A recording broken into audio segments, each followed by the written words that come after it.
Wow, so we finally have the meeting with Leon Prater. I mean, this is gonna be legendary. It's gonna be legendary. Trust me, it's gonna be legendary. It's gonna be legendary. It's gonna be legendary. It's gonna be legend. Wait for it. And I hope you're not lactose intolerant because the second half of that word is dairy. No. Legendary. Well, for most people.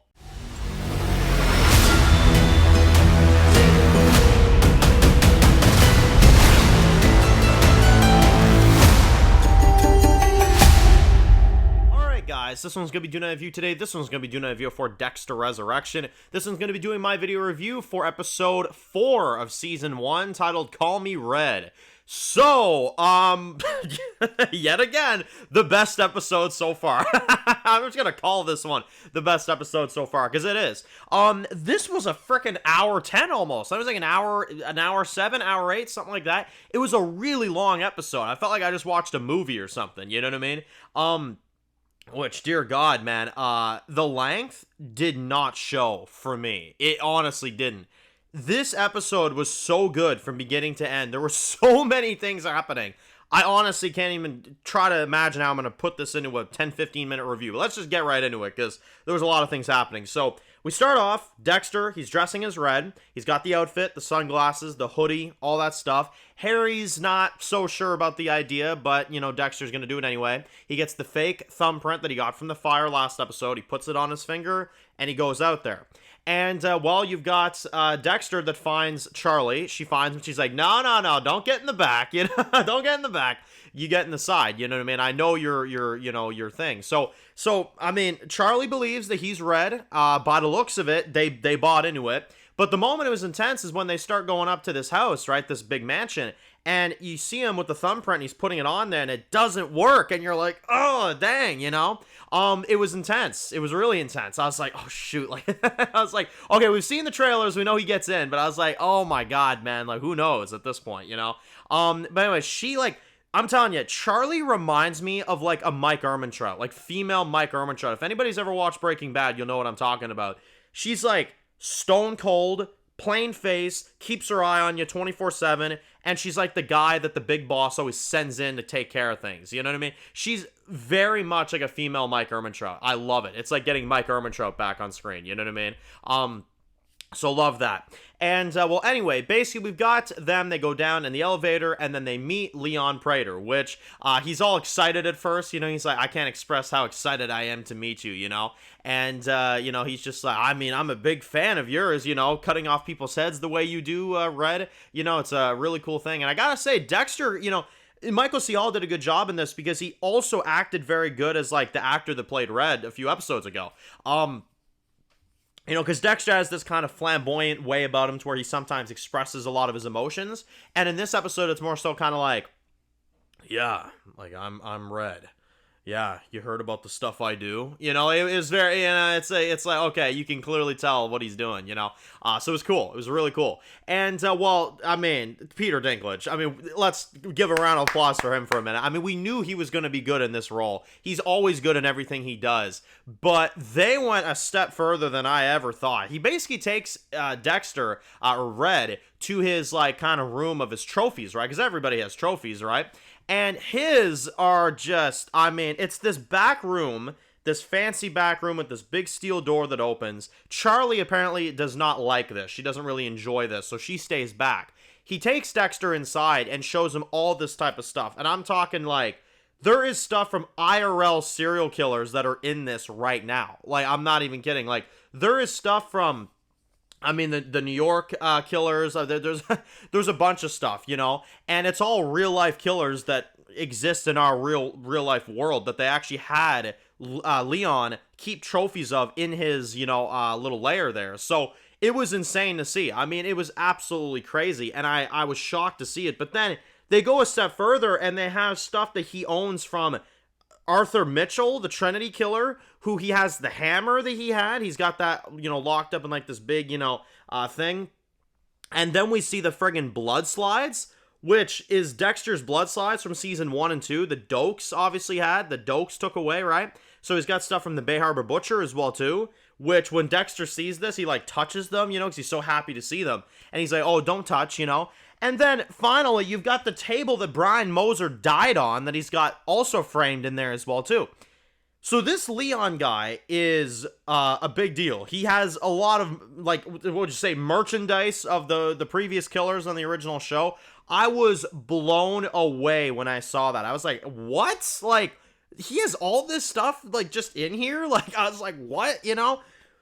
It showed me right away. I was like, okay, we're not dealing with some random dude. We're dealing with somebody that is honestly probably has more connections than any other serial killer we've ever seen. And, well, speaking of that, it also sounds like he's never actually been a serial killer himself. He's just the guy that runs the show. So he hasn't actually gotten his hands dirty himself, which obviously I kind of, expected him to be, but no, he didn't, you know? So, yeah, he's got all this stuff. He's the big boss, and then he says, yeah, and if anybody tries to get in here, he pulls the alarm, and then Charlie walks up. He's like, Charlie will take care of it, you know? So, in other words, you're not getting in there to get any stuff if you have any crazy ideas or, anything like that. So, we got the Gemini killer. We've got a lot of these other killers that kind of get introduced. We finally get introduced to Mia in this episode as well, too, played by the wonderful Jessica Jones actress and the Jane actress from Breaking Bad. She's famous for a lot of roles on her TV shows. Her name is escaping me at the moment, but she is an incredible actress, and they introduce her in this episode, and she's like, hey, like, who's the new guy, you know? And, well, we find out that she's actually kind of somewhat similar to Dexter. She goes after sexual predators, which those are the people that she kills, you know? So I thought that was a really interesting development for her character, because it almost shows you, like, okay, that's actually a serial killer in this squad that, most people could probably get behind, coming after, sexual predators and stuff like that. I mean, that's, obviously it's frigged up either way, them taking out anybody, but, one of the reasons why a lot of us viewers can relate to Dexter so much and enjoy his character so much and root for him is because, he has a code. He only kills bad people. Well, same thing with Mia in a way, so I like that they did that angle to it. And I like that Mia is one person that Dexter can kind of be very open and honest with, besides maybe like the one element where he says that he's vegan, which I did find funny when they're like serving the dinner and stuff, and Dexter has to have this vegan food while the rest of them have like lamb chops and stuff and all this crazy stuff. And Dexter loves to eat, right? So he's pissed off. He's like, damn it, I gotta keep this, freaking act together, so I can't have all this food that I want to have, So later on, he stops for a chili hot dog, you know what I'm saying, to kind of fill himself up because, well, he had to play the part the whole time. So that's Dexter for you right there. But anyway, you've got this meeting, right, which the one dude that Charlie killed last episode, well, you've got Leon that talks about it here, and he pulls out the bat that she killed him with, and he's just like, yeah, this is what happens when you walk away from this group. This is what happens when you turn on us, you know what I mean? So, and I hope to not see that happen ever again, So instantly, man, I tell you what, Peter Dinklage stole the show. I knew he would, and I'm instantly on the edge of my seat on what would happen if Dexter ever turned on him. They've already set the stage.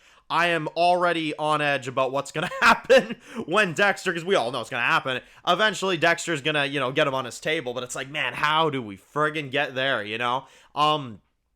Man, I tell you what, they really, really introduced his character well. I love the dinner scene. I loved all that stuff. That was all really, really cool. And, man. And then, well, you get this guy, of course, that's, kind of doing this presentation. The guy from How I Met Your Mother and lots of other various things as well, too. He's kind of a one-episode character in this one. You only see him for one episode. But he's like, let's show and tell, baby, And he's kind of going around, doing like the tonight's the night, baby, which I knew as soon as he said that. I was like, okay, they're gonna call back to that once Dexter gets him on his kill table, and we'll talk about that in a minute. But I love the meeting. I love the meeting with everybody. I love to see Mia's character. I love to see Leon. I love to see all these other characters. You get this other dude that's got like this family life that kind of just is very social with everybody and stuff. He's all happy-go-lucky. He's like, yeah, I kill too, He's hugging everybody and stuff. And before they go, he's like, can I start a group chat with everybody, just so we can keep track of it all, I was like, what the hell? Yeah, so he was funny as well. I liked him.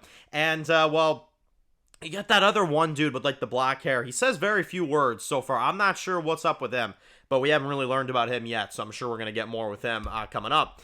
But, oh man, it was so cool, man. It was so freaking cool. And, well, Dexter, of course, leaves. You can kind of tell that this place actually did make him feel like he can open up, you know what I mean? He even said that to Leon. He's like, I can finally feel like I can be myself, you know? And, well, you got Leon that's like, boy, that went well. And you got Charlie that's like, if you say so. I'm telling you, she reminds me of Mike, you know, like from Breaking Bad. You know, like, that's something that, like, Gus Fring would be like, oh, that went very well. And then you'd have Mike, if you say so. You know, like that's what she reminds me of. If anybody's watched Breaking Bad, you know what I'm talking about. I'm telling you, she feels like a female, like Mike or something, you know? Like she could be his daughter or something. You know what I mean? Like that's what it feels like. So, love to see it, man. I love to see it. I'm already loving the vibe with Leon's character and Charlie and Mia. I love it all. I think it's a great introduction to all the characters. They're all very unique in their own ways. They're all different. It's making the cast feel so rich this season, you know? Because while you have that going on, and that is true, you also have Harrison's plot, which let's talk about the Harrison stuff now as well. You've got Angel Batista that, of course, shows up at the hotel, and he kind of talks to Harrison.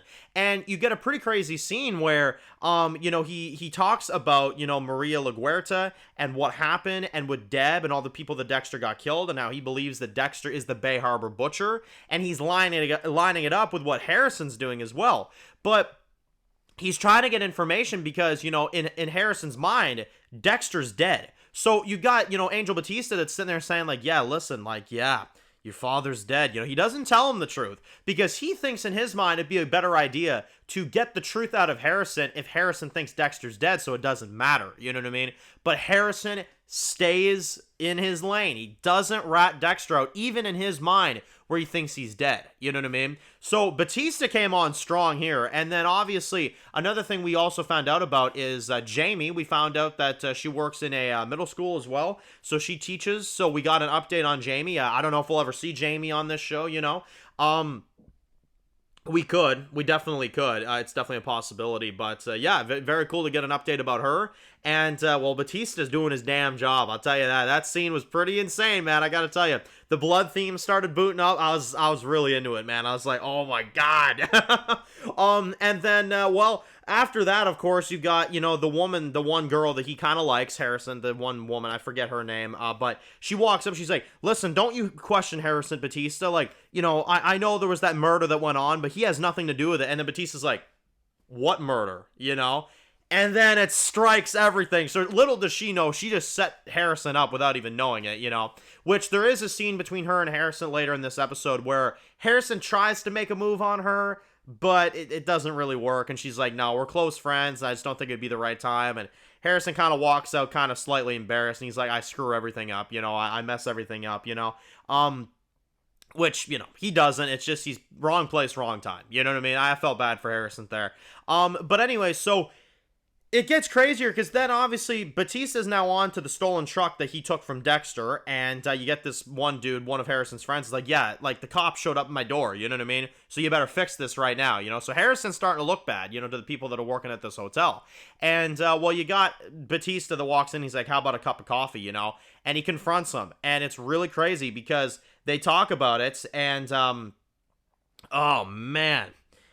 You've got Harrison that's talking with Batista, and he's sitting there telling him, he's like, listen, this is a dark path you're going down here, okay? And, you're really going to try to mess with this, right? Because the Bay Harbor Butcher, which he believes to be Dexter, cut bodies into 9 pieces. And that's exactly the murder that I talked to the officers about, which we do see the officers briefly, that one woman that was investigating Harrison. Batista goes up to them and basically kind of, talks to him about what's going on. And while he confronts Harrison at the end of the episode, he's like, listen, you are doing the same thing that the Bay Harbor Butcher's doing. You're doing the exact same stuff. You're following the exact same footsteps. And what would that be? Following the footsteps of your father. He nails this crap. I mean, he nails it. It's crazy, man. It's absolutely insane.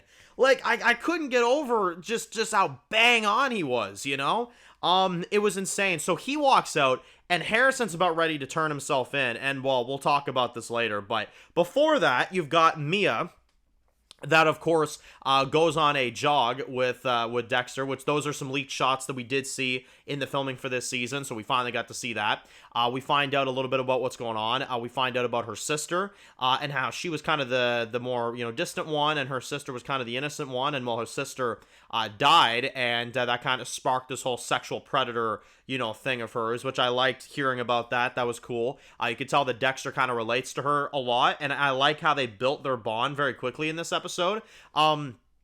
And then she takes Dexter back to her place, He doesn't tell her who he is at all, because he still keeps up the vegan thing, you know what I mean? He has to eat, like, the vegan, what was it, like a cinnamon roll or something? Or, like, donut or something like that. And, anyway, we see her trophies in her, like, music box. And it's kind of crazy because, you kind of see all these things. And one of them was from, like, an army soldier, which I was like, damn, like, that's insane, man. That's absolutely insane.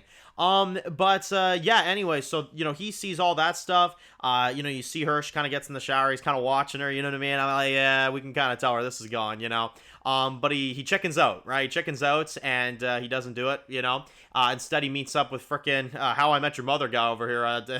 So, he meets up with him, and this guy is basically watching this tattoo artist, right? And he's trying to track her down. And he says, like, tonight's the night, baby, And then, Dexter ends up catching him later that night and puts him on his table. So, we got Dexter, he puts him on the table, and it was it was kind of crazy because he's sitting there, and he's just like, yeah, like, this is usually the part where everybody freaks out, but you seem so calm about everything, And, he's not even afraid to die, and Dexter's like, okay, So, he cuts his face, so we went back to that status quo as well, which was awesome to see. And, he basically takes him out. He was a one-episode character. I figured as much because I heard he was a guest star on this. But it was great. It was great to see him on the show. He's a great actor. He's always good, Again, I know him from How I Met Your Mother. He's a really, really great actor, and he's really, really good. So I enjoyed seeing him on the show. I thought that was absolutely fantastic. And, obviously Dexter puts him on his table, and that is the end of the frickin' story right there, He puts the slide together, he's like, really? That's kind of lame for a guy that saws off heads, And Dexter's like, I'm not, Red, I'm Dexter Morgan, and he kills me. He's like, what? And he kills me. He's like, fall! And they cut it off. So that was great as well. Yeah, loved it all. He puts the body away in that furnace that he has, you know what I'm saying? And, at the end of the episode, you got Harrison that, after everything that happened with Batista, he's thinking, like, I'm going to turn myself in. He's stepping right in front of the freaking police station. And then who comes up behind him to stop him? Dexter. He taps him on the shoulder and he's like, Harrison, And you get the reunion between father and son. He finds out Dexter's alive and they reunite at the end of the episode. And he's sitting there just looking shocked like, what? So crazy cliffhanger, man. I can't wait to see episode 5. I cannot wait to see where this goes. Apparently Dexter's showing up at Comic-Con today, so we may get some new stuff today as well. Dear God, this was so good. This was my favorite episode so far. It was intense, interesting, great new characters, great new story, great new kill scenes. The Batista and Harrison stuff was insane. The cliffhanger was crazy. I loved everything about it. It was awesome. I felt like I watched a frickin' movie here. I really did. So let me know your thoughts. What did you guys think? I got a perfect 10 for this episode. 10 out of 10, genuinely. I have no issues here. It was a great execution. It was a great episode. And, I frickin' can't wait till next week. So, let me know your thoughts. Post your comments down below, guys. And if you're new to the channel and you enjoy videos like this, make sure to click subscribe. And if you don't miss any of the videos, make sure to follow me on Dan's Reviews Official on Instagram, guys. And, of course, I'll see you guys really soon for more videos very soon for Dexter Resurrection. Enjoy the rest of your day, guys, and peace out. Born in the dark alleys, city of concrete. Dan's reviews blowing up, never taste defeat. Walking Dead dissected every plot twist beat. World gone mad, TV junkies hit a treat. Typing up scripts, marathon through the night. His opinions hit harder than a street fight scene. Every episode, brain sharper than a knife. He's the beacon of critique, shedding TV light.